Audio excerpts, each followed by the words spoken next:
ते स्वतःच म्हणत आहे का आम्ही मार्गात जाऊ, पण ते नंतर एकदा चुकीत होते तेव्हा ते म्हणत होते का तुला एकतरी दिवस मार्गात याच लागेल, आणि खरंच तिचे सगळं खरे ठरले. आम्ही मार्गात गेलो, सुरुवातीला आम्ही प्रभू काकाजी यांना घेऊन मार्गदर्शनाकडे गेलो आणि कार्य घेतले. त्याच्या आधी एवढा असंतोष होता घरामध्ये, आणि कार्य पकडल्यानंतरच आमच्या घरामध्ये सुरुवातीला खूप म्हणजे शांत वातावरण घडला. पण काही दिवसांनी अजून म्हणजे दारूचं सुरू ठेवत होते. काही बाहेरचे लोक म्हणत होते का म्हणजे मार्गात गेल्यावर दारू पिल्यावर घरी पोरा बाहेर दुःख येऊ शकतात, पण त्यांच्यामुळे तर आम्ही दुःखीच होतो. मी भगवंताला म्हणत होती का त्यांना सद्बुद्धी द्या आणि त्यांना म्हणजे चांगल्या रीतीने आमचे मार्ग पाठवून द्या.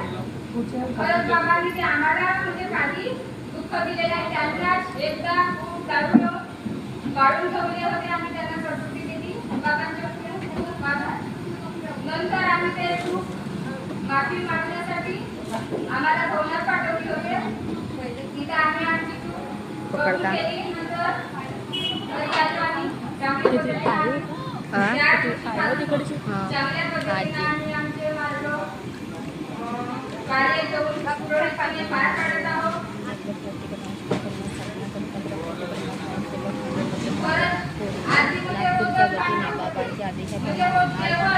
जेवण करत होतो ते पण असं वाटत आम्ही रोजच उपाशी आहे, आणि आता रोज उपाशी राहत असली आता त्या काही पण म्हणजे संपलेले आहे का रोजच माझा पोट भरल्यासारखा खूपच असे छान वाटते. म्हणजे आता आधी संपलेले आहे. त्यामुळे त्यांनी चर्चा बैठक आयोजित केली आहे. सर्वांना शांती आहे.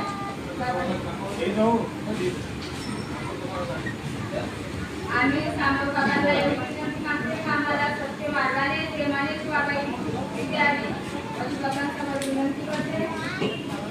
त्यासाठी फक्त 5 नियमाने वागले तर काही पण करता येणार नाही असे सर्व चौकांना मी का होते माझे ती आम्ही वागू आणि हे सांगते त्यांच्या पालन केलेले नियम करावे अशी मी सर्वांना विनंती करतो.